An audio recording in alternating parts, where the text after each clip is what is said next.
All right, Unexplained ones, welcome back to All Things Unexplained. I am Dr. Mounts, and if you haven't already, make sure to hit that subscribe button or the follow button, depending on where you're listening or watching at. Today, we're going to dive deep into the All Things Unexplained vault with astrophysicist Dr. Avi Loeb. This was the first time that Dr. Loeb was on our podcast. It's from November of 2022.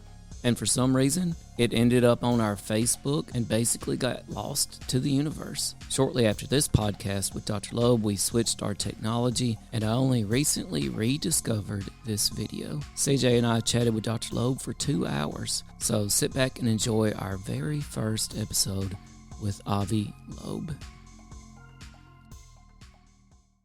I am here to discuss the so-called flying saucers.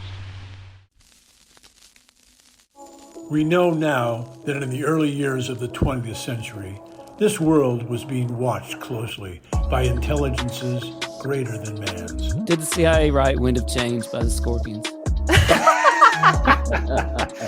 As humans busied themselves about the various concerns, they were scrutinized and studied. Dr. Loeb, what percentage chance do you give it that you have indeed uncovered extraterrestrial or non-human technology? With infinite complacence, people went about their affairs, yet across an immense ethereal gulf, intellects vast and unsympathetic drew their plans against us. All of a sudden, a stick out of nowhere landed right in front of us, and there was no tree, nothing overhead. Something threw it at us. Yeah. What's your hot take on Travis Taylor?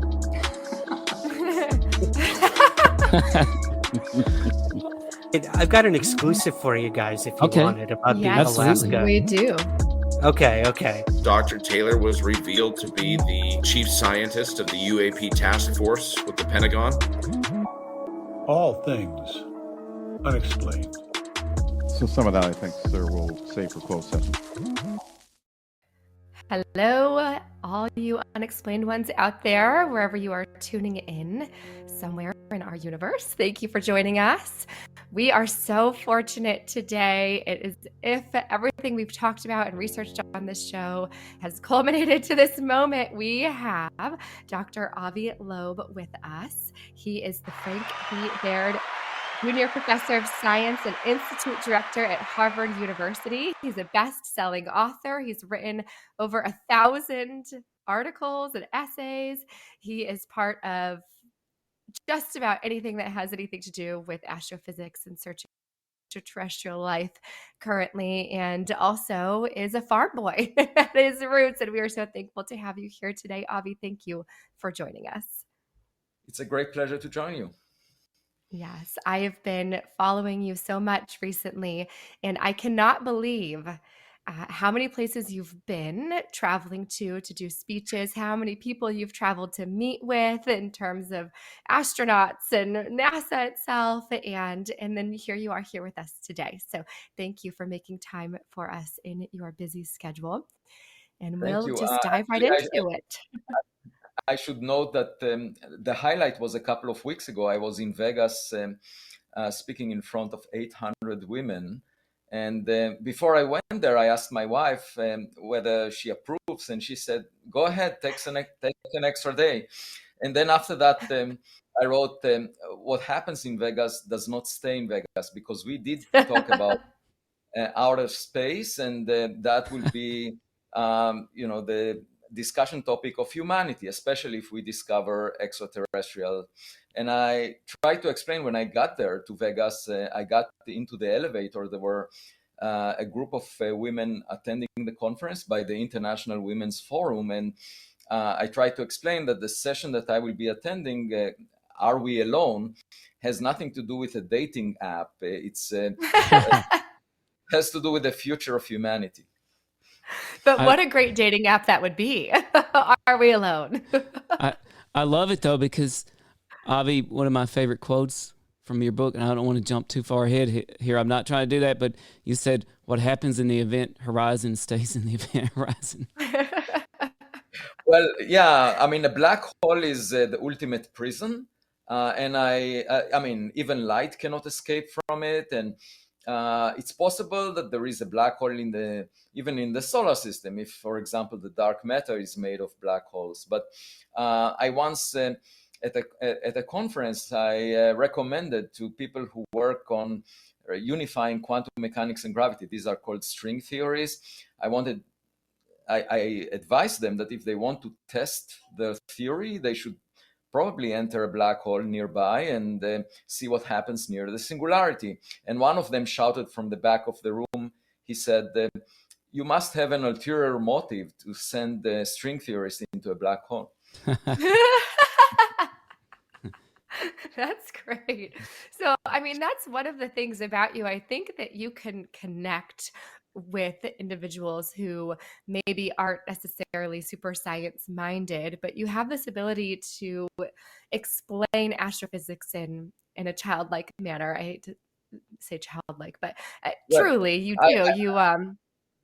Yeah, I should explain that I don't see myself in any way part of the elite, or even though I was chair of the astronomy department at Harvard for 9 years, but I grew up on a farm, as you mentioned, and I was connected to nature much more than to people, and I view all people as equal, and I don't see people in academia in any way different from anyone that I meet on the street, and therefore, I regard my duty to explain things in the way that I understand. And what happens very often is that experts do not understand the subject very deeply, and therefore they cannot explain it clearly. So I often blame the teacher if the course appears boring. That's.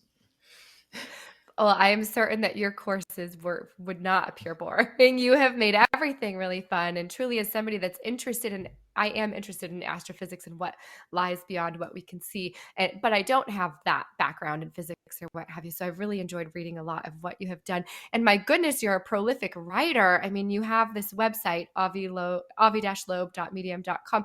I cannot believe how many things you produce on there. I mean, almost every day, every other day, you've written another article, and not only have you written another article, but they're beautifully written, and so much philosophy in what you say too.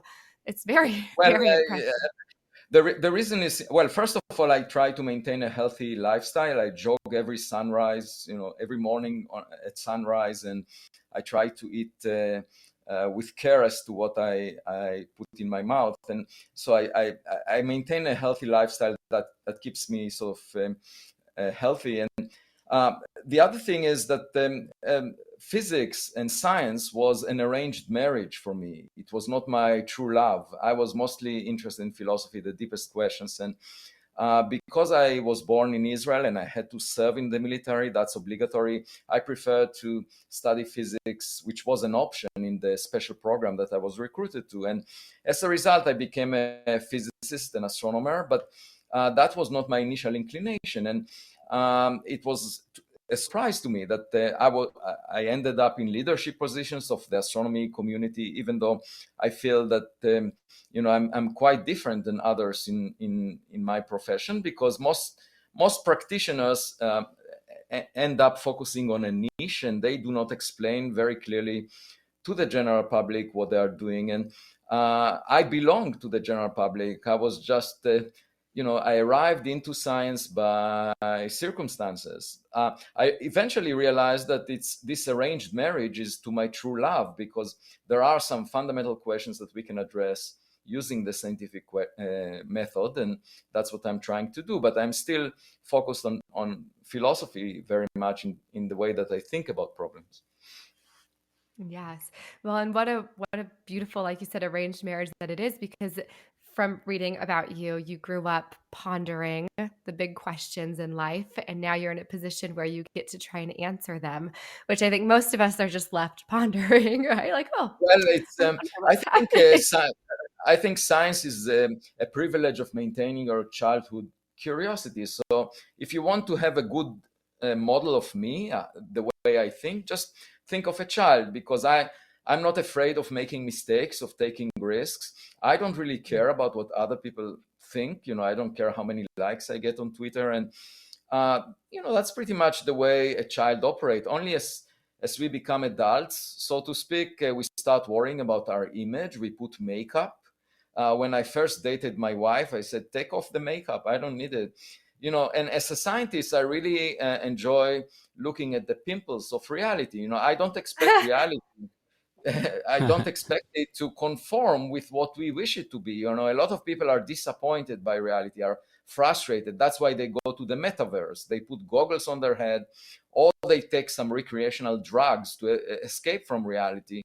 To me, it's really important to learn what reality is so that we can adapt to it. Because you cannot change reality, the nature of reality. I mean, you can try and modify it such that it better suits you. And so it's really important to figure out what reality is rather than avoid it. And that's what I don't like about, some communities of scientists that are at present obsessed with imagined reality. Like there are extra dimensions. We've never seen extra dimensions. People talk about the multiverse. We've never seen parts of the multiverse. Yet a lot of people are attracted to it because it offers you a sandbox to sort of demonstrate your mathematical virtuosity, to show that you are smart. But it's not really about showing that we are smart. It's about figuring out, what is surrounding us. And in that regard, that's why I think if we want to know if we have neighbors in outer space, if we are not the smartest kid in our cosmic neighborhood, we should simply look up. I mean, what could be more common sense than that? And yet a lot of my colleagues say, well, everything in the sky is rocks. Everything is natural. There is nothing to look for, and forget about it. And let's work on things like dark matter that, we've been working for a century on. We haven't found it yet. We invested $10 billion in it, in the search for it. And my point is, most of the public really cares about searching for extraterrestrial intelligence. And, 2/3 of Americans believe that extraterrestrials exist. That's more than the number of people, of Americans, that believe in God, that God exists, which is slightly less than 50% of Americans. So I say, if most taxpayers care about it, it's actually a waste of taxpayers' money not to invest in the study of this subject. And, it takes me a lot of effort to convince my colleagues.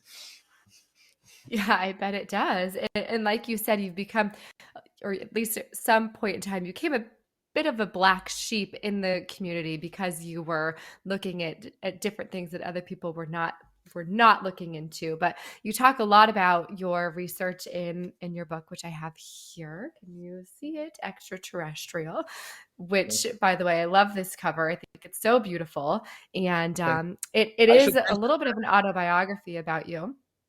Yeah, I should mention there will be a follow-up in June 2023. It will be called Interstellar.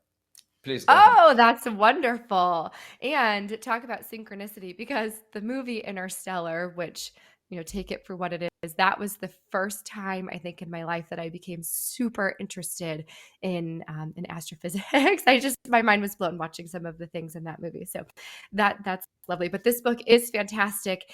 And not only does it talk a lot about you and your upbringing, but it also talks a lot about the projects that you have worked on, and most importantly, Oumuamua, which is sort of what brought you into the limelight a few years ago. And Tim's going to sort of transition us into that from here. Oh yeah, well, right. one quote, Avi, that you had in your book, and by the way, CJ read the hard copy. I listened to your audiobook, and which was really fascinating because it wasn't you reading it, but it made me think that I was listening to you. So it was a very great experience for me. But you quoted T.S. Eliot and saying he had a famous quote, "This is the way the world ends, not with a bang, but a whimper." And it seems like Oumuamua was hit the media as maybe this is a whimper of extraterrestrial evidence.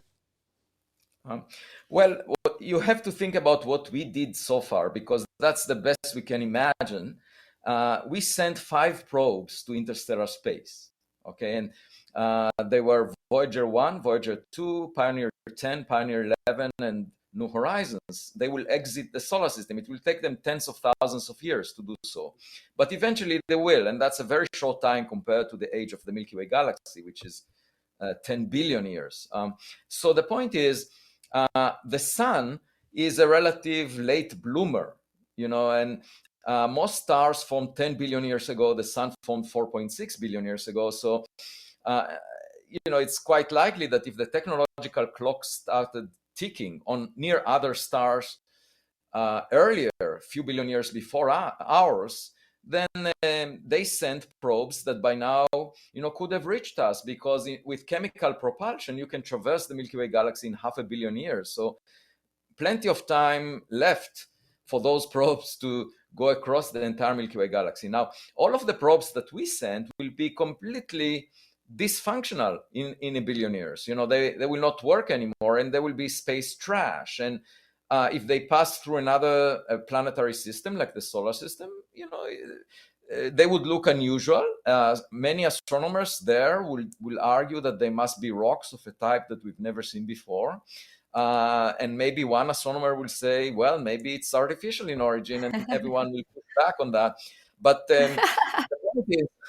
the point is that that's sort of what we did so far. Now, in the future, it's quite likely that we will use artificial intelligence in spacecraft that we send out, because that will provide some intelligence to those probes. I mean, the best we did so far was send a robot called the Perseverance rover to Mars, but that's not really an autonomous system. It still waits for guidance from the Jet Propulsion Lab in Pasadena.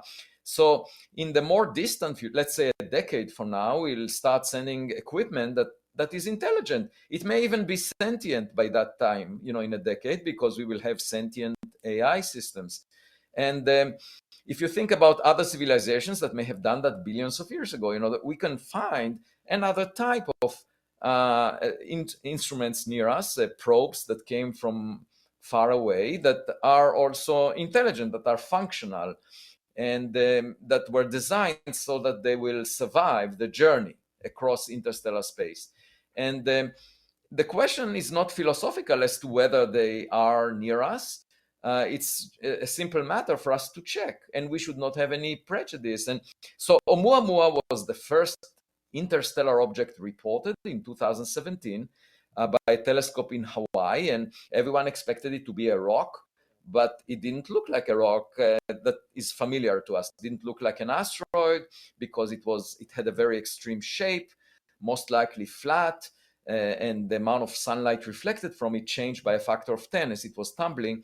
And also it was pushed away from the sun by some mysterious force without showing a cometary tail. So it was clearly not a comet of the type that we are familiar with, like an icy rock that evaporates close to the sun. So the question is, what propelled this object? And I suggested it's very thin, so it's being pushed by reflecting sunlight. And then a couple of years later, together with my student, we discovered that, in fact, there is a catalog of meteors that the government compiled. And the first interstellar object was actually discovered in 2014, about 4 years before Oumuamua. And of course, my colleagues pushed back on that as well. With respect to Oumuamua, they said, well, it must be natural, but it's a rock of a type that we've never seen before, like a hydrogen iceberg, a nitrogen iceberg, or a dust bunny, all kinds of suggestions. These were the explanations. All of them have challenges, but my point is, if it's something we've never seen before, then, maybe it's artificial. And I can give you an anecdote that one of my colleagues wrote a review paper about Oumuamua, in a very prestigious astronomy journal just a couple of months ago. This is supposed to give a comprehensive summary of what we know about Oumuamua. And he sent me an email saying, we just finished writing this review about the comet Oumuamua. And I said, what do you mean by the comet Oumuamua? It was clearly not a comet. We didn't see a cometary tail. It's just like going to the zoo and looking at an elephant and calling it a zebra. Why would you, in an authoritative review on Oumuamua, why would you call it a comet? And he said, well, I have a theory that it actually behaved like a comet when we didn't look at it. So when we looked at it, there was no cometary tail, but when we didn't look at it, it had a cometary tail. Just like, so I said, well, that's like looking at an elephant and saying when we look away from the elephant, it has stripes. But that makes very little sense. And this person is supposed to represent the mainstream, the most honest summary of the literature on Oumuamua. And it just shows you that even the so-called experts prefer to call it a comet just to feel cozy with it, so that it's familiar. If we call it a comet, then it sounds as if we understand it. But the truth is, it was definitely not a comet when we looked at it, and we looked very deeply with the Spitzer Space Telescope. Now, the meteor that I mentioned from 2014, our paper was rejected from publication. And the argument was, it was detected by US government sensors, and we don't believe the US government. We don't think the government has a good enough precision in their measurements. And I thought to myself, the government needs to know whether a ballistic missile will hit Boston or New York City. So that makes little sense. And then I approached some people in government, and 3 years later, actually in March 2022, there was a letter sent by the Department of Defense, who came to our defense, basically to my defense, and the U.S. Space Command, basically stating that this object, this meteor, indeed at a 99.999% confidence came from outside the solar system. So at that point, we decided to plan an expedition to search for the fragments of this meteor from its explosion, so that we can tell its composition, because the government also released the fireball light curve, the light curve from the explosion. And based on the details that they released, we were able to infer that it was tougher than iron. It was actually tougher than all 272 other space rocks that the government discovered as meteors. So clearly it was an outlier. And then we found another meteor from interstellar space in the same catalog. Again, very tougher than iron. So the first 3 interstellar objects appear to be very different from all the space rocks we had seen before. And therefore, either they originate in a system that is very different from the solar system, that they are natural in origin, or, at least some of them are artificial. And the only way to find out is by collecting evidence, not by people screaming on Twitter, they must be natural. That's not the way to find out the truth, because if you were to ask, let's say, 1,000 years ago, if Twitter existed, and you were to ask people, what do you think about the Earth? They would say, well, the Earth is at the center of the world, and everything moves around it.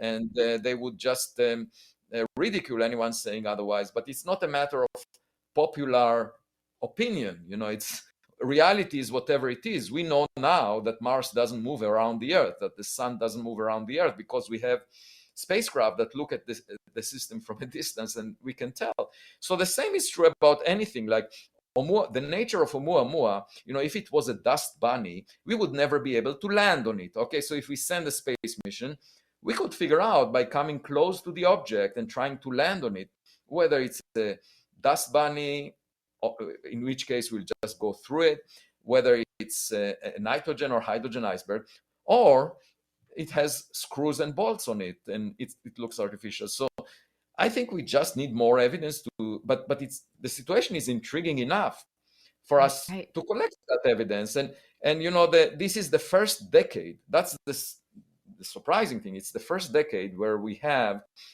instruments that can inform us about interstellar objects. And thanks to the government satellites that were launched a decade ago, and also thanks to telescopes like Pan-STARRS in Hawaii that didn't exist more than a decade ago. So it's really the first decade when we can do the search. So, when Enrico Fermi asked 70 years ago, where is everybody? That was really premature, because you can't just expect them to sit next to you at lunch. That you need to look through your windows for your neighbors, and you better use a telescope. Yes. I feel like we are proof, right? We exist here on this planet, and we haven't made it to another planet yet. So how is that proof? I mean, to say that there's nobody else out there just because they haven't made it here yet, just because we haven't seen them, that doesn't seem like proof that they don't exist at all. No, I think we are point proof to my exist. point is that there is this ostrich factor. If you don't search, if you bury Right. your head in the sand, obviously you will not find anything. If you're not ready to find wonderful things, you will never discover them. And so that's the first barrier that we have to overcome, that a lot of people have opinions, prejudice, just like they had about the earth being at the center of the world. Okay. Yeah. But now we know that the earth is not really special, that in fact somewhere between 3% and 100% of all the sun-like stars have a planet the size of the earth, roughly the same separation. So clearly the dice of intelligence was rolled billions of times just in the Milky Way galaxy. And most likely, if another star had a technological civilization like ours, it was billions of years ago. It's not exactly at the same time as we have our technology. So it's very likely that they advanced far beyond what we have right now, because we had just a century of technology development so far. And if we see equipment in our neighborhood, it will represent a technological gap. So we can learn. It's an opportunity. We can learn from them. And moreover, it will give us aspirations. It will say, look at this, what we've been doing all along history, human history, was triggered by groups of people feeling superior relative to other people. And it's really ridiculous, given that there is a much more intelligent civilization out there. And let's try to be a little better. Let's think about the big picture rather than trying to conquer a piece of land and threaten to use nuclear weapons if we don't get that piece of land, here on this two-dimensional surface of the earth, which is it's just a rock left over from the formation of the sun. So let's think about the big picture. Perhaps we will be less preoccupied with ridiculous ambitions that make no sense. Let's work together as the human species. I just wrote a commentary yesterday with the title "Earthlings Unite." Yes. That's my message. Let's all come together, because all the fights throughout history are wasting our money, are wasting our effort, wasting energy. If we work together, we can build a much better future. That's a great point. And Avi, I had a thought just this morning. You were just talking about, your search for interstellar objects, perhaps in the ocean. And you mentioned the Fermi paradox, where Fermi said, if there's all these alien civilizations, where are they? Why are we not hearing from them? But you also mentioned in your book, Interstellar, about Hansen's response to that, called the Great Filter. This notion that, perhaps when alien civilizations, including our own civilization, reach the ability to communicate with the stars, they also reach the ability to destroy themselves.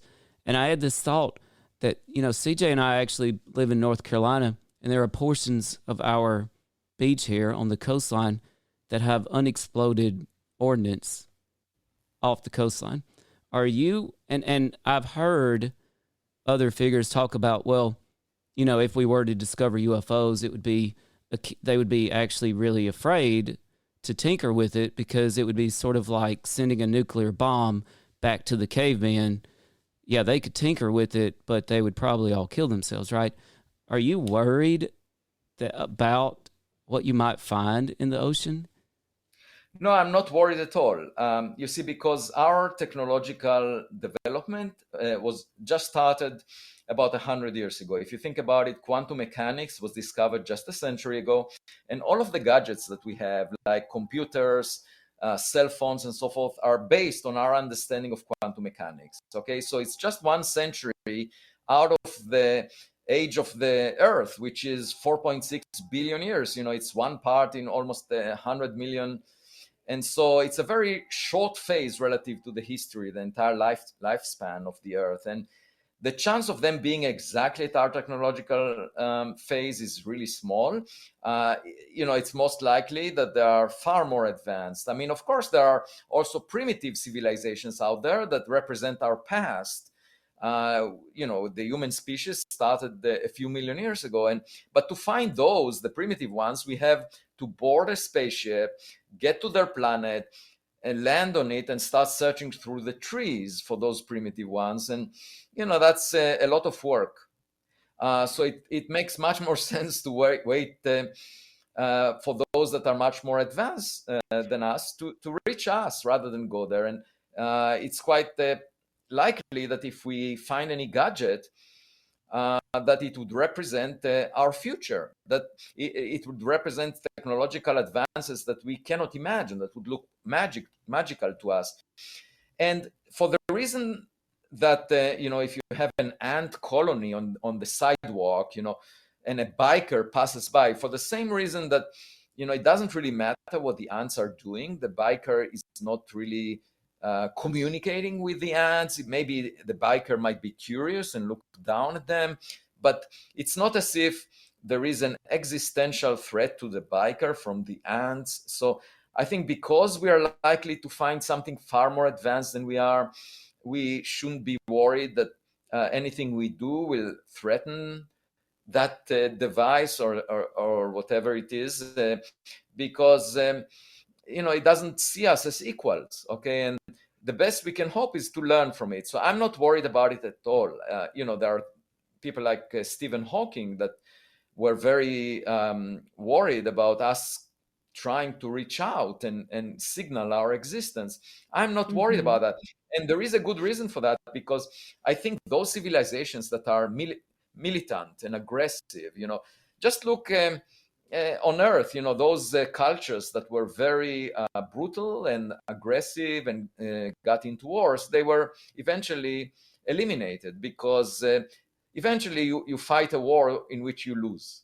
If you try it many times, eventually there will be a war in which you lose. And therefore, you can imagine natural selection in interstellar space, which on Earth is basically survival of the fittest. That's natural selection. So in interstellar space, longevity, surviving for a long time, would be of those civilizations that are not only smart, but are smart enough to avoid conflicts. Because if you get into conflicts, eventually one of these conflicts will kill you. And so my guess is that we would meet a peaceful culture, more likely than a militant one, because the militant ones do not survive very long. And that's my advice to Putin: stop, because otherwise you would not exist for very long. So so I think overall, I'm not afraid at all. I did get an email one day from someone who heard about the expedition to Papua New Guinea and said, if you find any device, please do not press any button. And I said, don't worry about it. If I find a device, I already promised the curator of the Museum of Modern Art in New York City to bring it there for display, because it would represent modernity for us, even though it's ancient history for the senders. So have you begun to search the ocean floor yet? Not yet. A couple of months ago, I got funded for the expedition at $1.5 million. I should say, by the way, that there is a lot of enthusiasm for this subject in the general public. A lot of hostility within academia for some strange reason, and we can talk about it more. But in the general public, when I announced the expedition, it took only a couple of months before a person came forward and said, you have the money. And I didn't do much fundraising. And so we have the money. We have a very good team. We have the best people in ocean expeditions in the world that are involved. And we will go there in about 5 months. We just have to develop the machinery, and we identified the boat already. And I'm happy to sleep on the boat and for 2 weeks during that time. The hope is that we will be able to scoop those fragments, and we will not come back empty-handed. I should say that there were people saying, "Why go there?" My point is, we know that the material was tougher than iron. So whatever we find, even if it's natural, would be of great interest because we will uncover a new source of interstellar objects that probably is not the same as the solar system because the material strength is so unusual. But it could also be a stainless steel, an alloy that was artificial, in which case we will know that this object may have been a spacecraft rather than a rock. And so that's what we are hoping to find, but we will see. I mean, it's a fishing expedition, so whatever we find, we will report. It sounds fun. I want to go. I mean, Yeah, it so sounds you great. definitely have the attention of some people who have both curiosity and finances, because you have now been privately funded for several things by people that just have interests. Is that correct? Yeah, that's correct. And basically, all my funding over the past decade came from the private sector. And because funding agencies that are based on committees, these are the federal funding agencies, these committees are often populated by mainstream scientists who say we should not take risks because we don't want to waste taxpayers' money. Now, what happens as a result is, scientists explore, for example, a mainstream subject like the nature of dark matter. We don't know what most of the matter in the universe is, and we haven't found it yet. But my point is that has little relevance for the daily lives of most taxpayers. If we find the dark matter is the lightest supersymmetric particle or small black holes, it wouldn't really affect our daily life much. But the question about extraterrestrial life and whether we are alone or not is of great interest to the taxpayers. And for some reason, this principle of abiding by the interests of the taxpayers and not wasting their money should have led to those committees allocating big sums of money to addressing this question. And that's what I find to be out of balance, and I'm trying to correct, but it's not easy. Now, there was actually a study of astronomers in the UK, and it found that 90% of them said that they were interested in science fiction, and about 2/3 of them said that it inspired them to get into astronomy. That's the reason, the existence of extraterrestrial life. Science fiction inspired them to enter astronomy. Now, you ask yourself, okay, given that statistics, it means that they should be sympathetic to the search for extraterrestrial intelligence. No, they're hostile to it. Why is that? And one possibility is just like polarization in politics. You see the extremes on both sides, and they basically fuel each other. So on the side of unidentified aerial phenomena, you have people that are believers, experiencers, people claiming that they were abducted, all kinds of crazy stuff, okay? And very often it's based on belief or on someone being in the bedroom at a young age of 7 and seeing some lights. And I say, this is not really evidence. The fact that you, as a 7-year-old kid, you noticed some lights in your bedroom, it could have been an illusion. I mean, most likely, and you were not a scientist, you didn't use any instruments.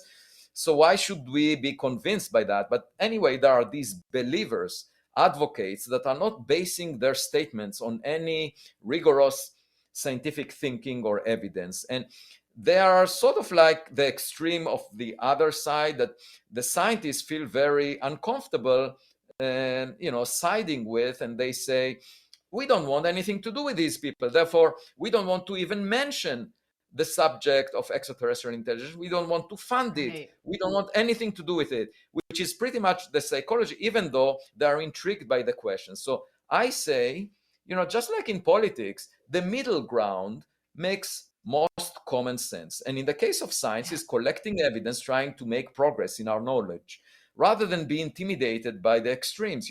I don't care if there are crazy people saying nonsense. That's irrelevant. Let's just collect evidence and figure out the truth.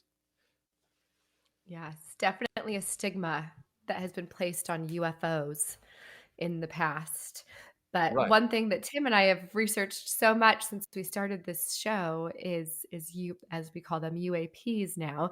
And I know Tim just has hundreds of questions to get your thoughts on. So Tim, what are some of the things you wanted to ask about? Well, before I got into some of those, we're speaking with astrophysicist Avi Loeb.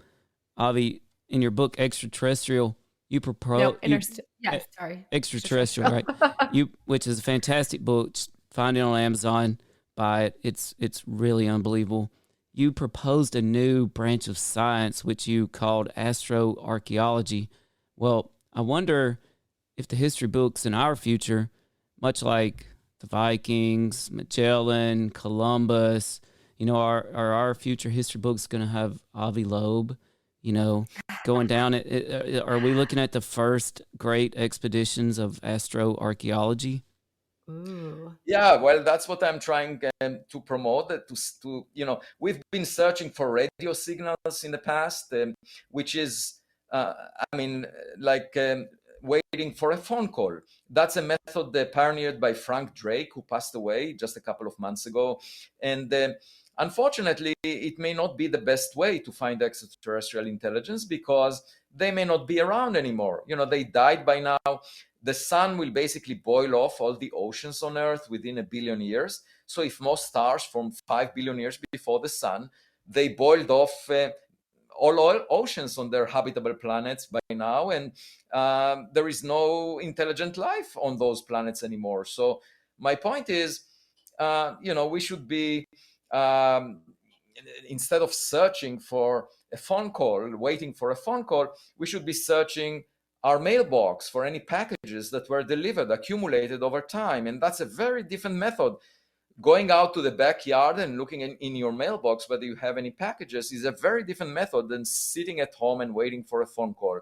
We haven't practiced that. And only over the past decade, we had the instruments to detect the first interstellar objects.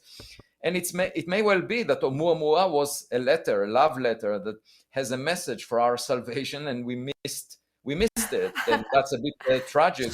So we should keep looking. So I call it archaeology because it may represent relics from civilizations that are not around anymore. But the thing about chemical rockets, for example, is that the terminal speed is 10 times smaller than the escape speed from the Milky Way galaxy. So anything propelled by chemical rockets would not be able to escape the gravity of the Milky Way. Radio signals move at the speed of light. So if they were sent 1 billion years ago, they're now 1 billion light years away, sort of at the edge of the universe, and we will never see them. However, all the probes that were sent over the past billions of years, they are still bound by gravity to the Milky Way. So we can find them. And that is something we haven't tried. And, it's not really about me. I'm just trying to use my common sense since I was born on a farm, and I'm pretty much, I think in a simple way. It sounds to me like searching for physical objects may be a better way than searching for radio signals. Now, what I don't understand is the hostility against this. And it may well be that it's fueled by false claims of advocates. But to me, that's the wrong reason to discredit it. And I know that the SETI community, for example, banned any discussion in their conferences on unidentified aerial phenomena. So there is they banned it a year ago. And I find that strange because the SETI community is supposed to be the closest in advocating for the search. And yet they want to show the rest of the community of astronomers, look, we are banning this fringe part of SETI in order to appease you so that you will give us a little bit of funding. And I say, we should not apologize for anything. Searching for objects has the same merit as searching for dark matter, because we already know about some interstellar objects that appeared very weird. The US government is talking about objects they do not identify. The head of the new office in government that was established by Congress a year ago, and this office has been operating and delivered a report to Congress just recently. We haven't seen it yet. He visited my home a month ago, and Really? Yeah, and we had a conversation. Of course, I'm not interested in any classified information, and probably the most juicy information is classified, because the unclassified information is not really convincing. These are fuzzy images. We saw some of them, and then, but the point of the matter is, we shouldn't ask the government to declassify it. We shouldn't wait for them to declassify. We should just look at the sky ourselves, and that was the rationale for the Galileo project that I established a year ago, and we're making progress. Yes. Actually this week. The suite of instruments that we assembled this week is starting to collect data, and we will start analyzing it with artificial intelligence algorithms. And once everything works, hopefully through December, we'll start planning for a copy of this system to be placed in a desired location and start getting data in places where reports came either from the government or from citizens. And I see that as the only path forward. Like, it's what common sense asks. If the government cannot identify things, let's help them. It's our civil duty. And I really don't care what people say on Twitter about it. Well, that's good. I mean, I'm sitting here going, okay, you had somebody in your home that has classified information about unidentified aerial phenomena. Tim and I watched that Congress session where they were going to talk about some of these things, and we're sitting on pins and needles, and they kept saying, I think we'll save that for closed session. And we were like, no, it's one of our favorite quotes more. here. So some of that I think there will. Well, I should say that I should say that during the pandemic, I had very interesting visitors. I had dozens of very distinguished people that came, some of which are multi-billionaires, and they were all hosted in my porch, and because it was during the pandemic, I found that to be quite exciting. Now, the other thing that happened during the pandemic, since my book appeared, I was on about 1,800 interviews, and most of them taken from my home office.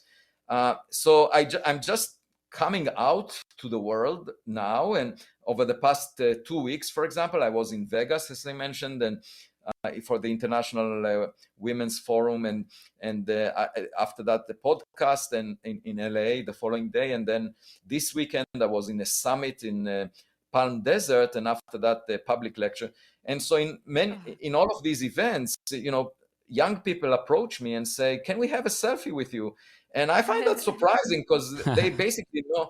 And so there was a young woman that came over just a few days ago, came to me at dinner and said, "Could I have a selfie with you?" I said, "Okay, no problem." And I said that I admire what is happening now in the protests by the women in Iran. That's very courageous what they're doing. And so she put it on Instagram, this selfie, and then the following morning she told me, "You know that you have hundreds of women scientists in Iran that are following your work and are admiring what you're doing?" And I said, "No, I had no idea."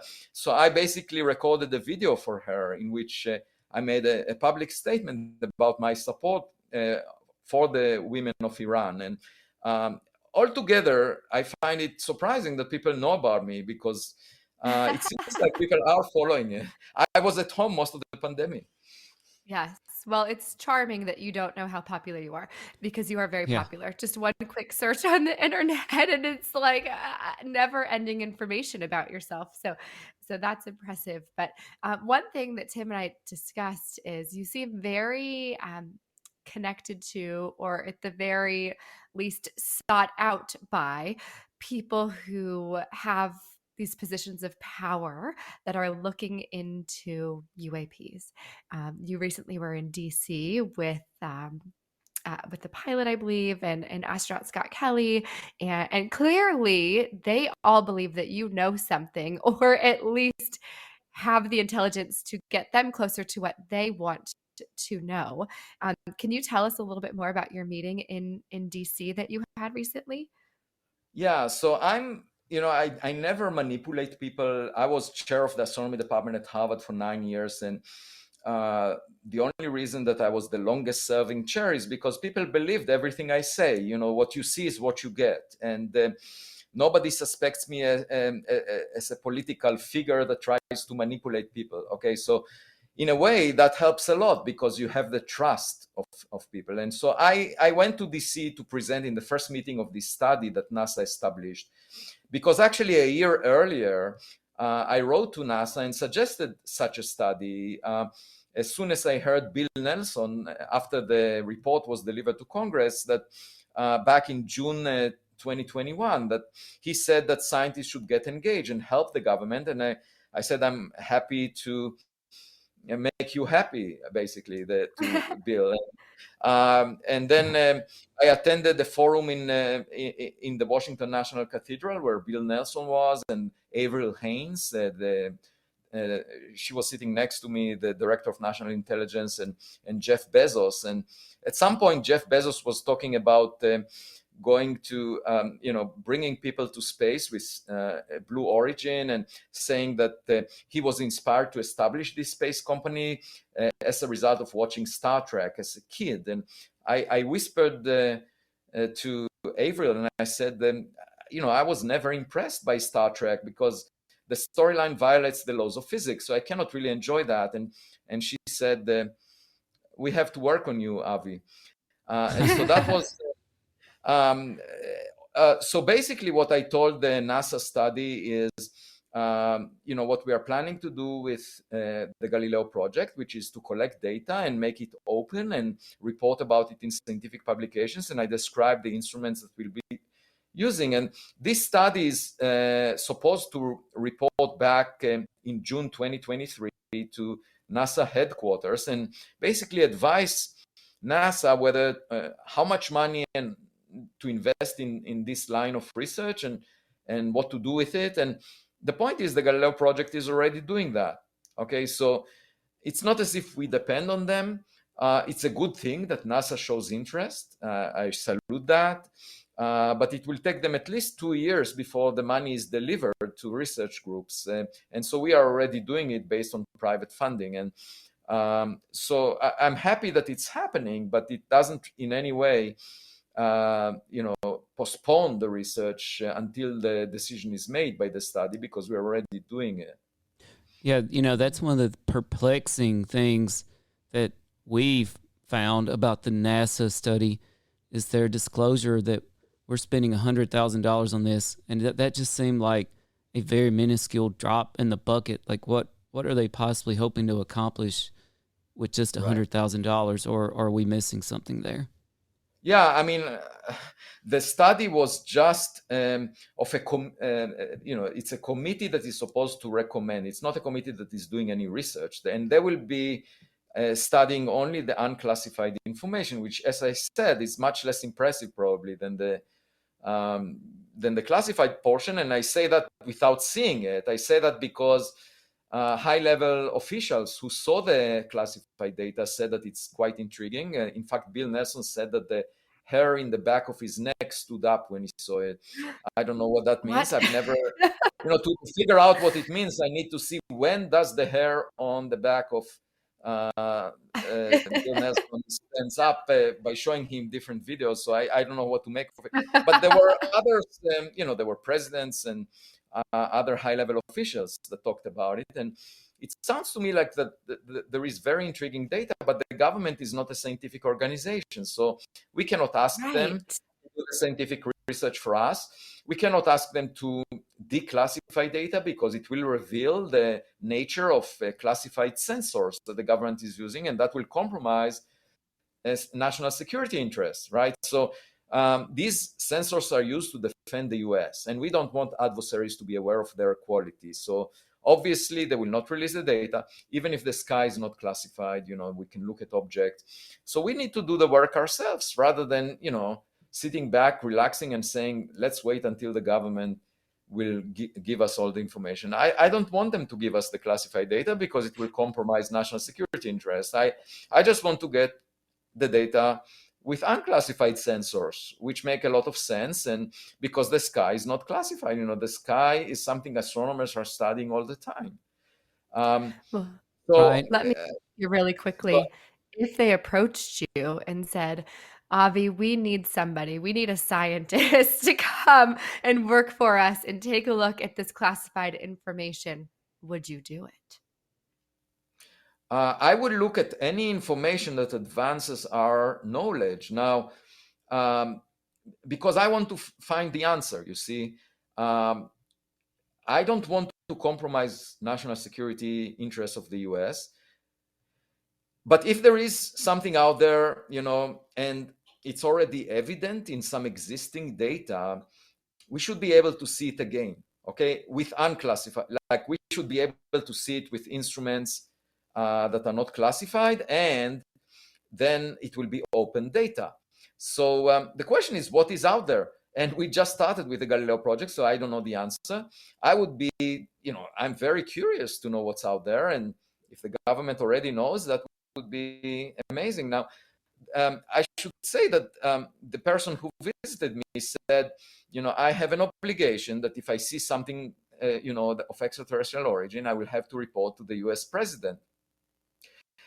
And I said, well, imagine if you discover that the universe is made mostly of hydrogen. Suppose, you were the one to discover that, which was actually the first person who did the PhD in astronomy at Harvard. Her name was Cecilia Payne-Kopashkin. She realized that the sun is made mostly of hydrogen. She was the first, okay? And of course, the experts at the time, and among them was Henry Norris Russell, the director of the Princeton University Observatory, who was a member of her thesis committee back 100 years ago. He said, take it out from your thesis. This makes no sense. We know that the sun is made of the same material as the earth. It's made of iron. It's made of heavy elements. And she took it out. And then after 4 years of him investing time in the research, he realized that she was right, that indeed the sun is made of hydrogen. We now know the universe is made mostly of hydrogen in terms of ordinary matter, okay? And my point is, suppose you were, you are at the White House at the time, and Cecilia Payne-Kopashkin tells you, the universe is made of hydrogen. Would you go to the president and tell the president, look, at the time, we have some confidential information that the universe is made of hydrogen, and you are the first to know that? That would mean nothing, because it's not a matter that relates to the interests of the United States. It's scientific knowledge which is of interest to the entirety of humanity, to all human beings, okay? That's what science is about. It's about the big picture, okay? And the knowledge that we acquire by science should be shared by all humans. So it makes very little sense. Suppose there are extraterrestrials. Does it make any sense for the president to be the first one to know about it and the only one? To me, it makes very little sense, because it's the reality that we live in. The same as the earth moves around the sun. Okay, the president will be the first to know that the earth moves around the sun. So what? Eventually people will figure it out. Everyone will know about it. It has nothing to do with national security. I would better let everyone know about it so that we can then adapt to that reality. Okay. Now there is a question of how, people might react in ways that are not, it will destabilize society in some. Okay, but that's a different consideration. But it doesn't mean so then you can have a team of people who can design how to deliver the message. That's a different matter. But it should not be kept secret so that only the president knows about it, because it has to do with scientific knowledge. Okay, scientific knowledge should not be restricted. That's my fundamental point. Unless you're using, the government feels the same way. I don't know, but I'm talking as a scientist, not as a government employee right now. So, we should see. But my point is that science discovers knowledge that should be shared by all humans. And that was my message, that we should all, humanity as a whole, benefits from science. Science is an infinite sum game. We are used to zero sum game, where if someone benefits, others lose. That's the whole idea in politics, that you have groups of people fighting for limited resources. For example, in an election, there is a certain number of voters, and you fight for, if you get more votes, the other side gets less. That's a zero-sum game, okay? But science is an infinite sum game in the sense that if one group discovers something, everyone benefits. And it's not as if it's a limited resource of knowledge. Knowledge could be, right now the knowledge is an island in an ocean of ignorance. So if we expand the landmass of the island, having more knowledge, everyone would benefit from it. It's an infinite sum game. Everyone wins by science making discoveries. And that's why if we find that we are not alone, everyone should know about it ultimately. Now, you can decide about how to deliver the message. That's a relevant consideration in order to avoid the societal instabilities or people behaving in crazy ways. But that's just, this is just, it's similar to how to deliver a speech. That there are people who know what is that's their craft, how to formulate things such that it will appeal to the public. So that is definitely a consideration, but it should not, the information should not be blocked. That's my point about things that are scientific, unless you're trying to use them for your benefit, scientific of national security. Like if you want to develop some weapon that others will not, but we are not talking about that here. We are talking about knowing whether we are alone, which I don't think we can use for the benefit of one nation or another. If you, for the same reason that one colony of ants noticing a biker will not benefit from the biker passing by relative to another colony of ants on the same sidewalk. So anyway, that's my general message is science. The main message of science is let's work together. The main message of politics is to separate groups of people from each other. That's also the main message of social media. The algorithms of social media create polarization. And we are too much, we are affected too much by those dividing forces. And I think it would be much, basically, if we were to continue the path of separating groups from each other, we will be downgraded in the class of intelligent civilizations in the Milky Way galaxy. We will not be considered intelligent. The sign of intelligence is to work together. Right. Want to be a real part of the show? One of the best ways you can support us is by visiting our official store. All you have to do is head over to unexplainedswag.com.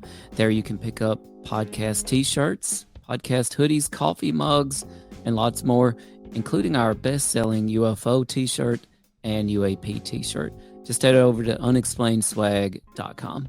You can also get to the store from our main website, allthingsunexplained.com, and from wherever you're listening or watching to us at. And we're speaking with astrophysicist Avi Loeb, and I'm glad we went down this path about the scientific community, because recently on this show, we attempted to do a deep dive into what appeared to be an explosive scientific paper by a team of Ukrainian astronomers. And, we really tried to dig into it and see, did this make any sense? What was going on here? And shortly after we put that podcast out, we saw that you had a response to their study. And I told CJ, we were actually at our daughter's soccer practice. I said, you know what? We should try to get Avi Loeb on the show and see if he could tell us, because we really tried to dig into that. If what they were saying had merit, it was potentially one of the most explosive, giant leaps of scientific discovery in human history, is the way I looked at it. So tell us what you saw when you looked at what appeared to be a Ukrainian astronomical study on UAPs. So, the purpose of science is to increase the signal to noise ratio, basically reduce as much as possible the level of noise so that you can see the signal sticking out. Okay, that's what most experiments aim at. And that's why I was reluctant to even read the Ukrainian report, because there is a lot of noise in a war zone. Okay, that's the last place on earth where I would put my instruments, because there are all kinds of secretive drones and all kinds of equipment flying around. And anyway, after the visit of this person from government that I mentioned before, he urged me to think about writing a scientific paper about UAP. And I looked at the Ukrainian report the following morning, and what they claimed was to see two types of objects, bright objects and dark objects. And the dark objects, they said, are detected at a distance of about 10 kilometers, and they move at speeds that exceed the escape speed from the Earth, up to 15 kilometers per second. Okay. And they said these are 10 meters in size. And I immediately calculated that they would create a huge fireball if they were to interact with the air, like any object moving through the air. And the point is, they were claiming that they are dark. Okay, so clearly no fireball. So in order for them to be dark relative to the brightness of the air, they have to block light, electromagnetic radiation. And my point is, if they interact with electromagnetic fields blocking light, they should also interact with electrons in the atmosphere that produce electric and magnetic fields. So they cannot just block light and cannot block the particles of air. So my point is, they must interact with the air if they are dark relative to this, and therefore they must create a fireball. Now I said, okay, so what went wrong? It turns out that they didn't measure the distances in a reliable way. The best way to measure distances is by triangulation. If you measure the position of the object in the sky from different directions, just like we have two eyes so that we can estimate distances. All the animals, all the humans that had one eye did not survive, because when a tiger would come close to them, they would think the tiger is far away. And only those with two eyes could tell the distance of the tiger and manage to escape. So that's why we have two eyes, the survival of the fittest. So the way to tell distance is to watch an object from different directions. They did not do that. They had one-side observations of the dark objects, and they estimated distance indirectly. And I argued, okay, maybe they got it wrong. The distance is 10 times closer. So instead of 10 kilometers, it's 1 kilometer. And then you end up with a speed of 1.5 kilometers per second with a size of an object of 1 meter. And that turns out to be the parameters of artillery shells. So I said, they would not produce a fireball. These are artillery shells, or they could even be closer and be bullets, or even closer and be something smaller. So my point was that their distance estimate is incorrect. And I just wrote a quick paper about it. And until they demonstrate they measure distances correctly, we should not pay attention. And it turns out the Academy of Sciences of Ukraine released around the same time a statement saying that they don't believe the distance calculations of this paper. Okay, so it was never internally reviewed. And so the thing that really surprised me was, as soon as my paper came out, those believers on UAP immediately started to attack me, because they said, well, this looks just like the Nimitz incident 20 years earlier. And I say, that's irrelevant. These people are, the only way to answer my criticism is by telling me why the distances are correct. Okay, that's the only way. You can't make analogies between an event occurring now and an event that occurred 20 years ago, because it's a different place and a different environment. This is a war zone. The Nimitz was not a war zone.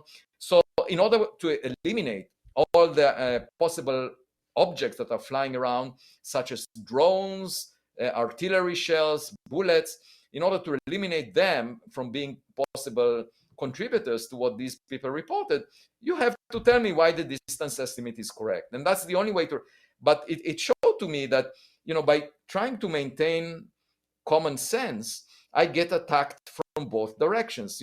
About Oumuamua, I get attacked by the mainstream of scientists.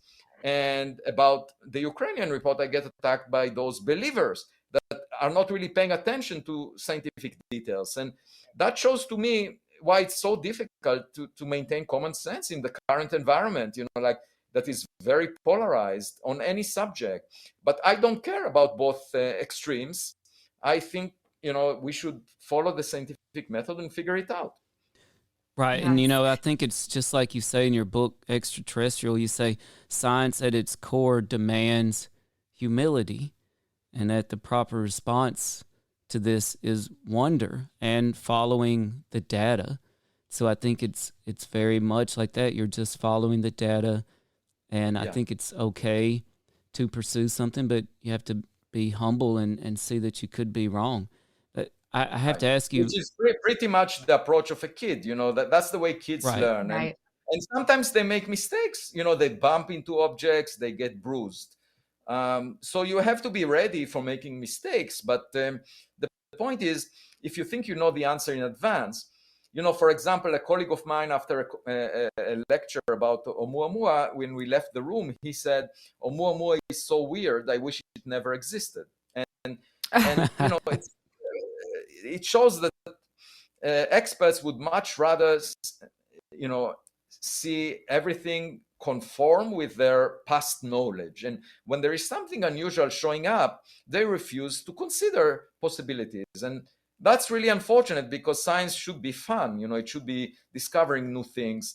And that, in my childhood, I remember very vividly being at the dinner table and the adults in the room arguing about things, and then I would ask about a difficult question, and they dismissed the question because they didn't know the answer to it. And I hated that feeling, and that's pretty much what guides me. I hate the feeling of people pretending that they know more than they actually know. Okay, and it would be much. Well, then you came to the right spot.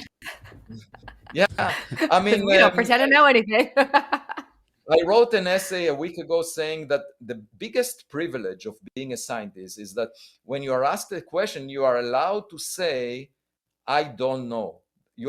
That's your privilege. If you don't know, you don't need to pretend anything. You can just say, I don't know. And that is not a privilege that is available to politicians. Politicians have to pretend that they know the answer, even if they don't know. And that's the only way for them to keep their followers believing what they say. And so being a politician is really, I would say, a not so pleasant task, because you have to pretend. It's all about how you look. Whereas being a scientist, you can just be straightforward. That's great. It's like wearing a t-shirt instead of being in a suit all day. And I'm glad you brought that up again. We're speaking with astrophysicist Avi Loeb. I love how you do thought experiments with your classes. I always loved how I would read about Albert Einstein's thought experiments to figure things out. And listening to you today and reading your book and reading about all the barriers that we have to scientific progress, be it through the popularity, of our topic determining whether it gets funding or not, students chasing things that there's no evidence for, such as the multiverse. There's only evidence for that, in Marvel and DC, pretty much. Social media, determining what we're going to research based on how many likes it gets on Facebook and Twitter. There's all these barriers to scientific progress and to us reaching out to the stars and finding alien civilizations. So it made me have my own thought experiment, because you talked about, if we have the ability to send out satellites and probes, etc., then there's a great chance that other alien civilizations have reached that point as well. Well, we have all these barriers to scientific accomplishment. I wondered if alien civilizations face the same barriers that we do. Are extraterrestrials having to worry about funding and politicians and social media, or have they progressed somehow beyond that? Can they just, reach out into any scientific endeavor they want to with no worries whatsoever? Well, that's an excellent question. And what I would rely on is statistics. If there are billions of examples of things like the life that we find here on Earth, then probably there are many possible outcomes, many possible realizations of what a technological civilization looks like, and it could be quite different than what we have here. And that's why, we should hope to see the smartest kid in that class.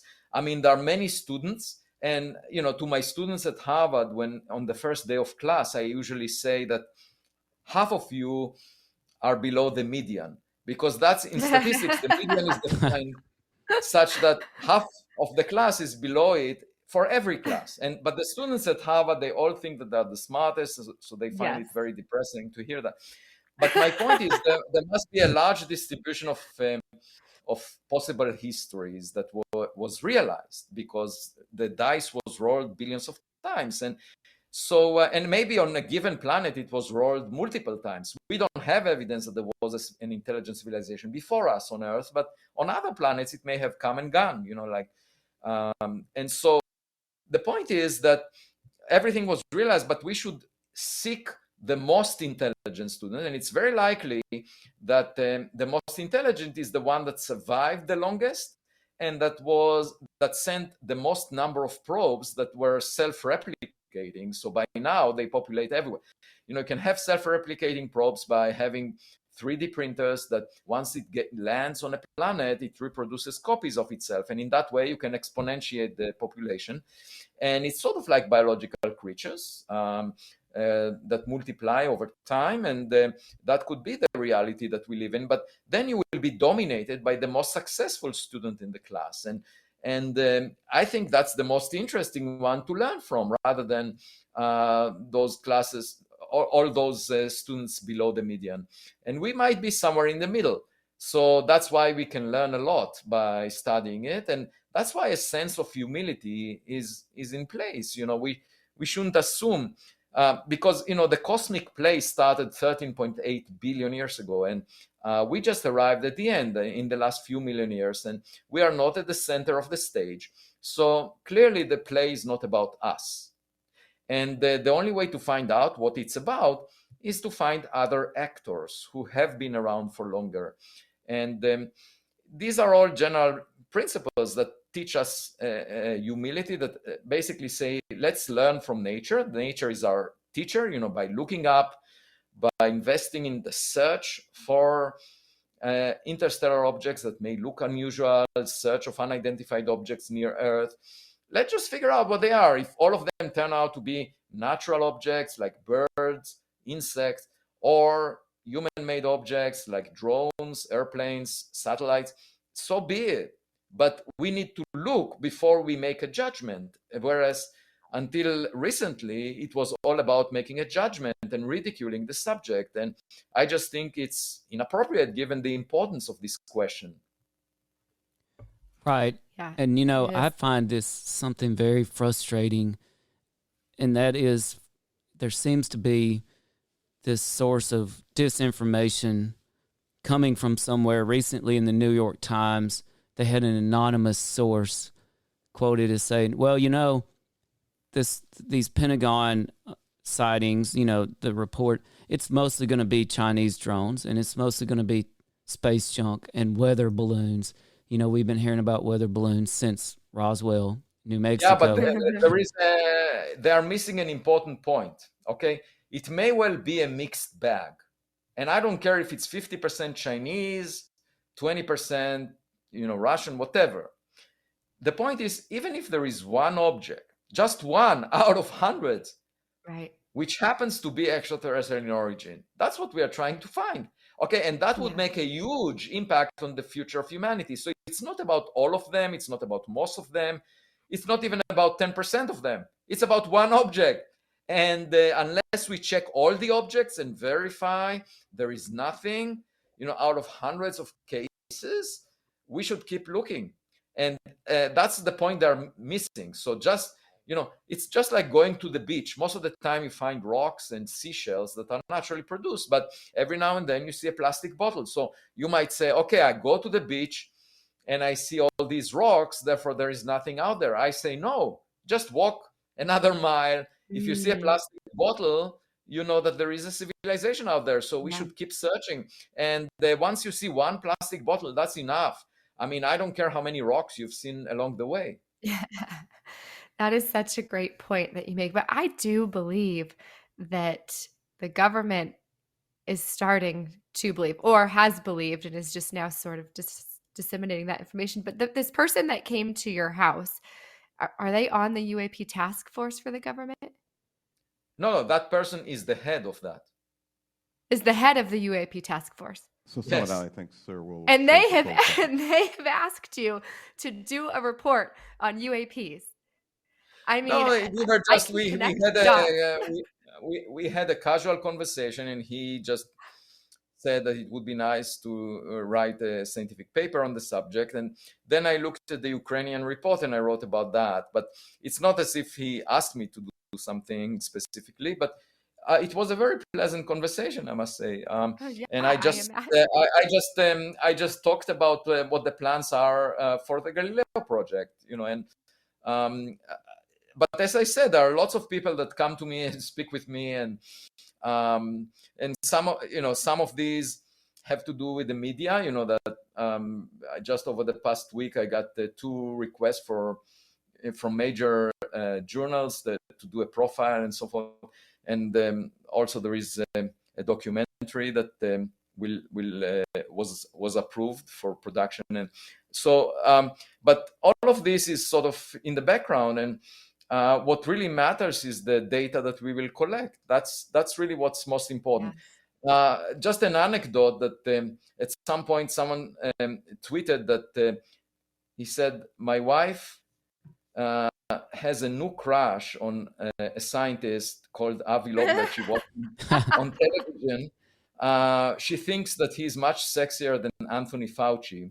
And so I immediately reported to my wife. I immediately reported to her, and she said, Fauci is a low bar. Your wife's going to put you in quarantine if you're not careful. So I do wonder, okay, you don't have any social media, but you have 2 daughters, correct? Yes. And are they in their teens? Is that accurate? Yeah, one is 17, the other is 21. And I was basically surrounded by women throughout my life. I was blessed. I had a strong connection to my mother. I married my wife. We have 2 daughters. I had 2 sisters. Oh, wow. Okay. Now, do your daughters have social media? Yes. And have they, what is their thought on you? I mean, I know growing up as a teenage girl, right? We're all at some point slightly embarrassed by our father. What did they think when suddenly you became this media? I mean, everybody was talking about you in terms of a muamua, and now all of these women are saying that you're sexy. I mean, how are these girls handling all of this? Well, I still do the dishes at home. Not much has changed, but just a week ago, I get a text message from my daughter who is in college, and she says, wow, you appeared on the H3 podcast with Ethan Klein. I cannot believe it because all my friends are talking about it. And the thing is, I went to LA. I didn't know much about this podcast, and I just because I was in the area, I agreed to be on it. So then I meet Ethan Klein, and he says, do you know who I am? And I said, no, I've never, I didn't hear about you until now. And he says, well, ask your daughters. And before I had a chance to ask them, this podcast appeared. And then she texts me and says, I cannot believe that you were. So, but to me, this is just a way of communicating to the public, changing the conversation in the direction that I think is correct, and getting funding for the initiative that I find important. And so, I tell my colleagues at the Galileo Project, I say, keep your eyes on the ball. That's what the basketball coaches say to the players, that it's very easy to be distracted by looking at the audience. And I try to minimize the attention that I give, to such things, because we have to keep our eyes on the ball and make sure that it gets to the basket in the sense of the Galileo Project, getting the data, analyzing it, and releasing it to the public so that we advance knowledge on this subject. That's the mold that needs to be broken, because in the past, there was the scientific community ridiculing it with the stigma. And then there were the crazies on the other side saying we had those amazing religious experiences. And I say, they were fueling each other. There was never a clear scientific evidence that everyone would accept. And so let's just break that mold, this dynamic that makes no sense. And the government saying we have classified data that looks really intriguing. I want to see the data. I want to figure it out. Like, why should we believe all these stories? It's not, this is about reality, so we should be able to see it. And that's what we aim to do. So that's really the ball that we need to get into the basket. And I plan to focus on that. I don't care about anything else. And that's something I wanted to talk to you about. We're speaking with astrophysicist Avi Loeb. I think what is responsible for a great deal of the current public fascination, and I compare it to, I used to love the show Law and Order. Like every time there's a crime, let's say a murder, the police would have various witnesses, and sometimes they would be very undependable witnesses, like someone homeless, on drugs. A lot of the things they say you just can't count on, right? But sometimes the witness would be a doctor or a lawyer, right? And so that there would be a completely different approach to how the police looked at that information. Well, we know that UFO encounters have had a stigma attached to them over the decades, right? For a long time, for various reasons, wacky things like you mentioned, like alien abductions, which may not be wacky, by the way, but they have a stigma, right? But I think part of what's responsible for the current public fascination, I know it is for me, is that we went from these undependable witnesses or just, the general public to a whole other level here with military videos that the Pentagon has said, yes, these are real videos. Yeah, they were leaked, which, by the way, the fact they were leaked increases the public, concern over them, like this is a cover-up, to military encounters, and the Pentagon themselves are talking about transmedium abilities going from water to air to space. We have our own trained military servicemen and women talking about seeing things that defy the laws of physics. What are we, the general public, without access to classified information, who have been trained to be skeptical, to believe in conspiracy theories, what are we to make of these really dependable people telling us these things? Right. So one thing to keep in mind is, physicists, people in the physics community work really hard to find new physics. And for decades, we haven't found really new physics. I mean, there was the Higgs boson that was discovered by the Large Hadron Collider. The God particle. But that was old news from the 60s. Everyone expected it. So the point is, new physics is really hard to come by. So if you just have crappy data and you don't understand how it's possible, that doesn't mean that there is new physics. It just means that you have crappy data. Okay, that's something to keep in mind, because it's very easy to say, oh, my data is crappy enough to allow new physics. Well, that's not the way it works. In order to claim new physics, you need very good data so that people will believe the fact that you have new physics. It's the other way around. So if you report about dark objects over Ukraine and you don't measure distances well, you can't argue that there is new physics that avoids fireballs, because you have to demonstrate that your distances are correct. By the way, in Ukraine, they had one case of a bright object that they measured from two sites so they could detect the distance. And it was 1,000 kilometers elevated, okay? And I just said, okay, well, let me Google. I don't know much about spy satellites. I've never worked on that. So I put in Google spy satellite. And what do I find? 1,000 kilometers. So I say, these people say this is an unidentified object for which we measure the distance. That's the distance, and they don't even check whether a satellite can explain it. So here is an example where they actually measure the distance. We have a simple explanation for it, and you wouldn't be surprised if there is a satellite looking over Ukraine, right? That would not be a surprising event. So reporting about it in a paper without even checking the possibility or ruling out the possibility of a satellite before claiming that it's an unidentified object, to me is sloppy. That makes little sense. And when you claim new physics, you have to have robust data that nobody can dispute, taken by instruments that you fully understand. You can't just say, this crappy data allows for new physics and therefore new physics may exist. And people talk about wormholes, they talk about I don't know, all kind of gravitational distortions of space and time in some ways.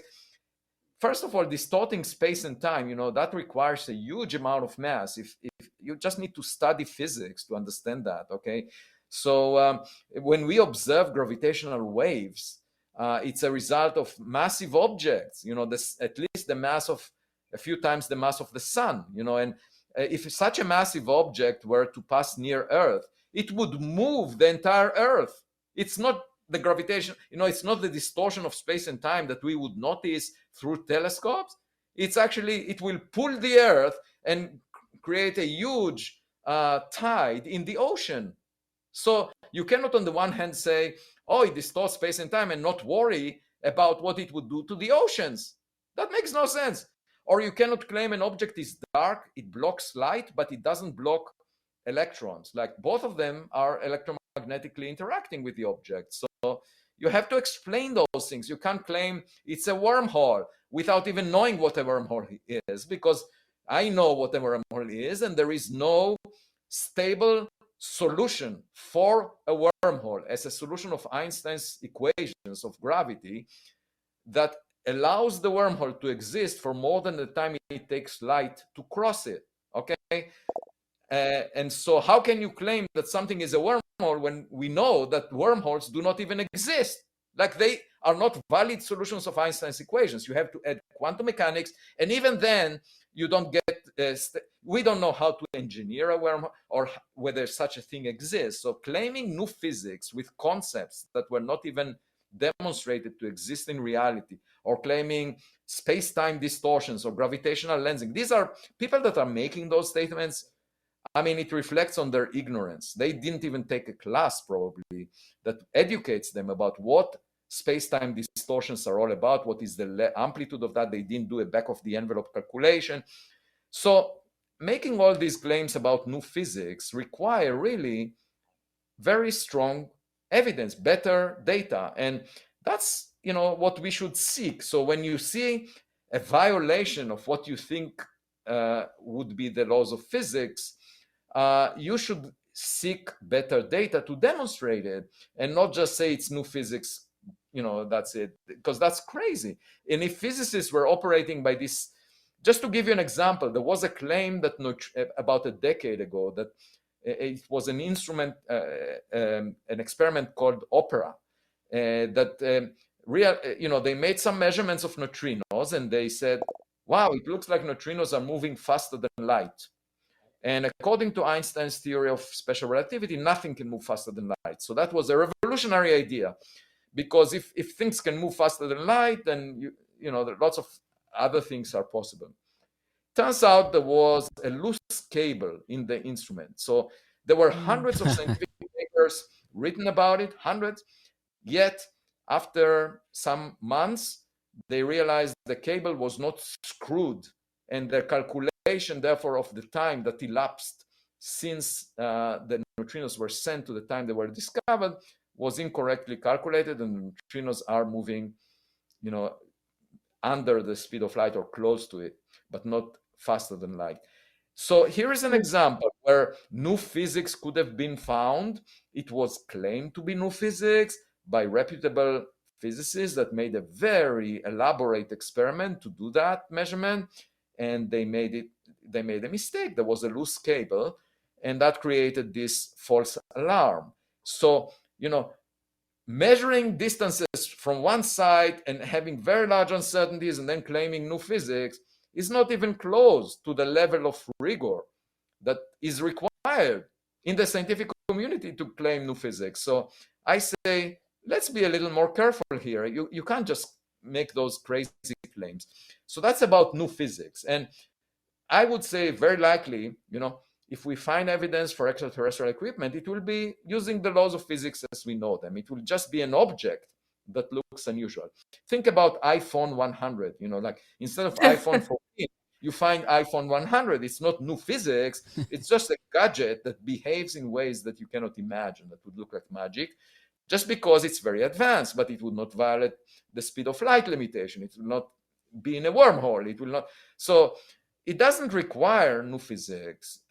what it requires is for it to be very different than all the familiar objects that we know about, like birds, insects, drones, weather balloons, and so forth, and not be produced by humans. That's all. That's all. So once we find something like that, then we can ask, what is it? What are its properties? But it doesn't need to have any new physics. So if you were to speculate on what these pilots are seeing, these pilots that are saying they're seeing things from their planes that in their minds defy the laws of physics, or maybe they don't totally understand the laws of physics, but would you speculate that what they are seeing is extraterrestrial, or would you speculate that it is something human-made that they themselves just haven't seen yet? It depends on the quality of the data, but it could be, they could be illusion. Let me give you an example. Suppose there is a swarm of drones, okay? Just a population of drones, okay? And they come in and out of view. And so you see one of them in front of you, and then, a second later, you see one in your back, okay? And you think it's the same object. So you say, well, it moved so fast that, it must either violates the laws of physics or it's something really crazy going on here, but it's not the same object. You just saw one in front of you, which disappeared, and then another one in your back, which has nothing to do with the first one. Okay, that's an example. Or just imagine a situation where, suppose the Navy wants to test a laser system. We know that they use lasers now as weapons. Okay, suppose they want to test it like 20 years back, and they shine a laser on a spot, just like when you try to trick a cat, you move the spot and the cat is running it as if it's an object. So you shine the laser at one spot, and then you move the spot very quickly to another location. Now, if the military personnel that is watching it is not aware of this equipment being used, because the equipment is used just as a test to see if the technology works without letting everyone know about it because it's classified, they would say it's something crazy going on here. How can an object appear here and move there, just like the cat running after the spot of the laser? But it's not a physical object, okay? So there could be a lot of these things where, one part of the military industrial complex is testing advanced equipment that the other part does not know about. There could be. But my point is, we need to collect high quality data such that we can figure out the nature of whatever we see as anomalous. And only then we will be able to say something about it. Believing people who claim, based on eyewitness testimonies, claim things, that's not a reliable method, because we know that a lot of people were put in jail as a result of eyewitness testimonies in courts. And then the DNA evidence, show that they were innocent. Yeah. Yes. But then also we have the head of the UAP task force coming to your house asking you to write reports about UAPs. So I'm still thinking it's extraterrestrial. But before we wrap things up today, we love to do something called Hot Takes. And we are, again, so thankful to have you. We know you're quite the busy man these days, and we appreciate you taking time to be here with us on All Things Unexplained.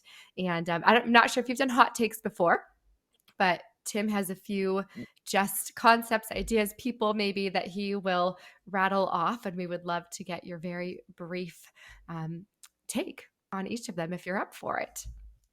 Yeah, I'll be delighted. By now, I'm made of titanium, so I can survive any difficult question. Okay. All right, Tim, rattle off. This first one's easy. We're speaking with astrophysicist Avi Loeb. We're so thankful to have him here, like CJ said. This first one's easy. Not really a hot take, but recently phosphine was detected in the atmosphere of Venus. I read some of your take on that. Do you have any updates on that? Yeah, so there are two questions about it. One, is there phosphine there? And there were additional attempts to detect it with other instruments, and they didn't see it. Second is, suppose it's there, the origin or source, or could it be produced by chemistry? So right now, there are some astronomers planning a mission to Venus to plunge into the clouds and scoop some material and figure out if there is phosphine. The verdict is still out. The astronomy community is split about it. I mean, the people that discovered it, since they still believe in it, but a lot of others are skeptics that it exists based on other data, based on the analysis. The claim is it's not statistically significant. Some people reanalyze the same data. So at the moment, it's up in the air, so to speak. And for our listeners, correct me if I'm wrong, Avi, the presence, as far as we know, phosphine can only be there based on what we know through the presence of life. Well, that's if you assume just the conditions are similar to Earth. Some people claim that if you have a volcanic activity that is 10 times or 100 times bigger than on Earth, you can produce it also through that. We don't know of volcanic activity, volcanoes erupting at a very high rate that will produce it over there. So I would say it's most likely that if it's there, that it's biological in origin. Now, one thing to understand about Venus is the ground is very hot. So you cannot have life on the ground. It has to be in the clouds. And the idea of the group that reported it is that perhaps there are droplets of water. And in these droplets, you have life, microbes. Right. Yes. I believe you were involved very early on with the James Webb Space Telescope. What's your greatest takeaway from the recent James Webb Space Telescope photographs that have just enamored the public? Well, I think they're amazing. Webb telescope is operating better than we expected. The mission so far was perfect. So we have more fuel than anticipated because there was fuel put in order to correct any mistakes. So there was a celebration on July 11th at the White House by President Biden and Vice President Harris of the first deep image of the universe, and it shows us stars and galaxies formed hundreds of millions of years after the Big Bang. And that's amazing. That's a frontier that I worked on early on in my career, the first stars, the scientific version of the story of Genesis. And I wrote 2 books about it. That's why I was in the first advisory committee that designed the Webb telescope. So I feel that it's a baby that was born this year, but it was conceived over 17 years, quite a long time. And I'm very happy at the way it behaves right now. It definitely will help us make discoveries. In that case, I feel the labor pains of those scientists that waited 17 years. My goodness. Avi, what's your take on Roswell, New Mexico? Yeah, so I was in Vegas in the company of 800 women, and one of the questions asked by the director of the Johnson Space Center, she asked me, she said that the place is very close to where we are, and what do you think about it? And the response was that, I haven't seen any evidence that convinces me, scientific evidence of what's happening there. It may well be the case that what people claim did happen there. I haven't seen the evidence, therefore I cannot say anything. If I'm presented with solid evidence, I will be convinced. But there are all these stories, and it's just like eyewitness testimonies that you don't know whether to believe because it's not documented by instruments that you have direct access to. And maybe there was something there. So I'm agnostic. I'm completely it's not as if I deny it. It's not as if I believe it. I say I don't have strong enough evidence that I saw to indicate one way or the other. Right. When CJ asked you earlier if the Pentagon asked you to join a task force, would you do it? It reminded me of someone I wanted to get your hot take on because you sort of remind me historically of this figure, Dr. J. Allen Hynek and Project Blue Book. Perhaps they would ask you to be a part of Project Blue Book Part 2. Well, one has to keep in mind history does not repeat itself in this way because now we have much better instruments than were available back then. Okay, and the data is of higher quality, especially with government owned sensors. There weren't satellites of the quality that we have now in terms of their optics and so forth, and electronics and so forth.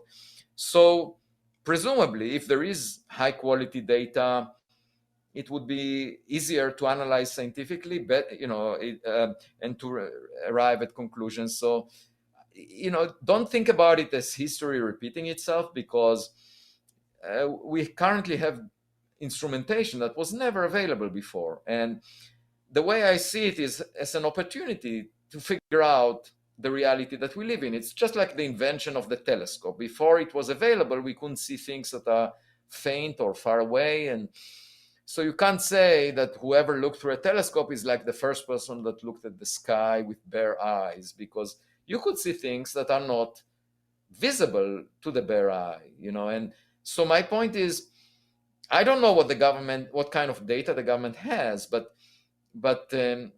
now we are much better positioned than Hynek was, and it's not. I don't blame him. It was not up to him. It was basically the kind of instruments used at the time and kind of data that was collected, and so and by the way, it's not about one person or another. It's about figuring out what's out there, and the fact that Galileo was the first to look through a telescope and conclude that maybe the Earth moves around the sun based on what he saw through the telescope does not make him responsible for the fact that the Earth moves around the sun.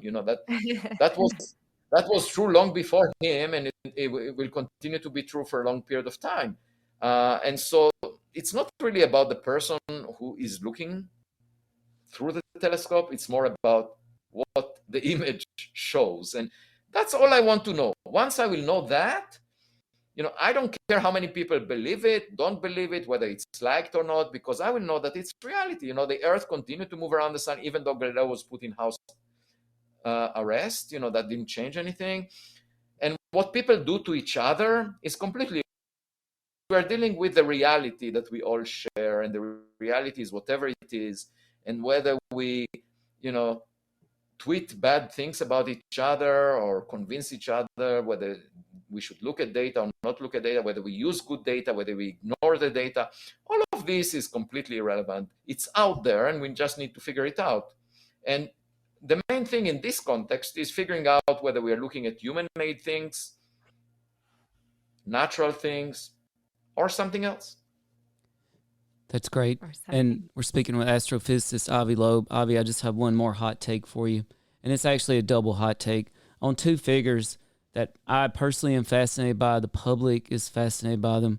One of which you did not probably have any interaction with, but the other you definitely have had personal interaction with.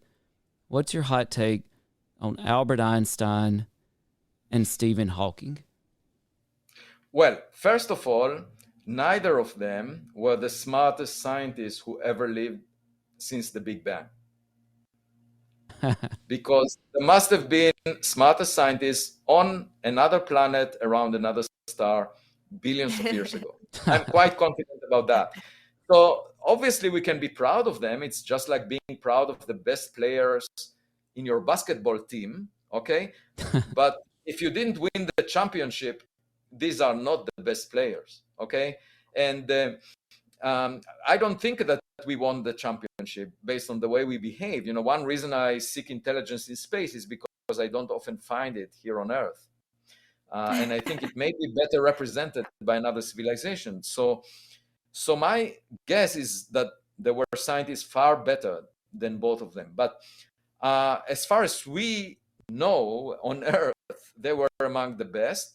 And Albert Einstein's biggest contribution was to figure out the nature of space and time. That before him, it was thought that space and time are rigid, that they are universal. That was the view of Isaac Newton. But Einstein realized, first of all, gravity is not a force. It's actually just the curvature of space and time. So think of it as a flexible entity, that just like the surface of a trampoline. So if you put a billiard ball, if you put a heavy object in the middle of the trampoline, it will sink, and the surface, the rubber of the trampoline will curve. And then if you take a marble and give it the right kick, it will move in a circle around the center. just like the Earth moves in a circle around the sun. And so basically, if space is curved, you end up with the Earth moving around the sun in a circle, even though if you were to take out the sun, the Earth would move in a straight line. So the same is true about the marble. If you were to take out the heavy object from the middle of the trampoline, the marble would move in a straight line on a flat rubber surface of the trampoline. So Einstein realized that the curvature of space, the curvature of time, is gravity, that it's not a force, it's just that curvature. And then, he formulated the equations. It took him years to do that. So that was his main contribution. And then Stephen Hawking used Einstein's theory to study black holes and also the early universe, but mostly black holes. And there was a young student at Princeton named Jacob Bekenstein that in 1970 said, based on one of the theorems that Hawking proved, he proved that if you have black holes coming together, merging, the area of the surface that surrounds them can only increase. That was Hawking's theorem. And Bekenstein said, that reminds me of entropy, because in thermodynamics, entropy always increases. And so he said, maybe black holes have entropy that is proportional to their surface area. And Hawking said, that's ridiculous. I will show that it's wrong. So he worked on the mathematics and then realized, oh no, actually, Bekenstein is right. In fact, there is a temperature. If you apply quantum mechanics to the surface of a black hole, then you realize it has a temperature, it radiates. And that's called Hawking radiation. And he showed that black holes radiate energy and eventually they evaporate in an explosive way. Eventually, it takes a long time for the black holes that we know exist. So that was his main contribution to physics, the realization that black holes actually radiate and eventually evaporate. Hawking evaporation is his biggest contribution. So these are the reasons why these two scientists are very much admired, because they basically had deep insights that nobody else realized before. And I have a great appreciation for them, but I still think that there is a scientist that existed a billion years ago that may have realized what the dark matter is made of, what the dark energy is made of, what was there before the Big Bang, questions to which even Einstein and Hawking did not have answers to. Well, we certainly appreciate having you on our show. Between the three of us, you're by far the best scientist. So that's no question there. But we so enjoyed reading your book, which is called Extraterrestrial. And we hope that we could have you back on when Interstellar comes out. You said that's coming out in 2023. Is that correct? Yeah, in June 2023. And hopefully by that time, I will know if we call, what we found in the bottom of the ocean near Papua New Guinea. Yes. So I'll be glad to report back. And we trust you to let us know and not keep that a secret, by the way. Yes. And for people that want to follow along on that journey and along with the Galileo project and want to keep up with all of your articles, where's the best place for somebody to go and look for you? Yeah, so if they just put on Google my name, Avi Loeb, and then Medium, they will get to the commentaries that I post on Medium. And every few days I have a new commentary, and I will keep everyone updated using that outlet. So if you want to hear more about what I'm doing, just go to Medium and you will see it there. Excellent. Well, we appreciate you coming on today and for being so accessible to us and to everyone. You really have made it easy to be interested in astrophysics. So again, thank you for your time today and for coming on our show. And Tim, did you have anything else before we sign off? No, thank you so much. I just wanted to say for the young people who are listening that the most important thing is never surrender to pressure from outside. Maintain your childhood curiosity. The most important thing to keep in mind is when you go to the beach, you find those seashells that have their unique colors and unique shapes. Those were swept ashore very recently. What happens over time is they rub against each other by the ocean waves moving them around, and they lose their colors and they break up into indistinguishable grains of sand. And what we should do is in our life avoid that fate. Try to minimize the amount of friction or the rubbing against other people on social media in order to maintain your true colors and curiosity. So don't surrender to the outside pressure. Maintain your true colors throughout your life. That's my advice. That's beautifully stated. That's great. Thank you, Avi Loeb. Thank you, CJ. Thank you to all our listeners for tuning in. Everybody have a great Thanksgiving, a great Christmas, and keep looking up. I can't wait to see what's next. Thanks, everybody. Bye, Thank CJ. you. Thank you, CJ, for the excellent questions. Thanks, Avi. Bye-bye.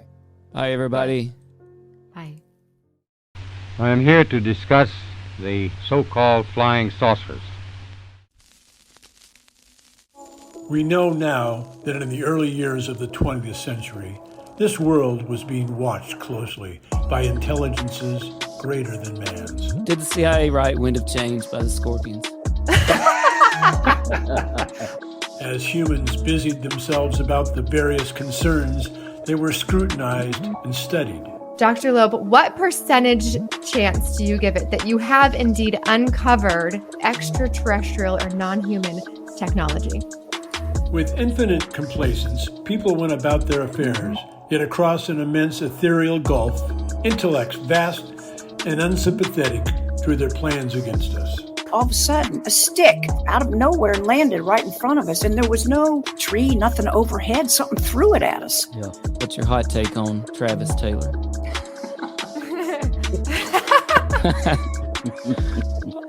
I've got an exclusive for you guys if you want it about the Alaska. We do. Okay. Dr. Taylor was revealed to be the chief scientist of the UAP task force with the Pentagon. All Things Unexplained. So some of that, I think, sir, we'll save for closed session.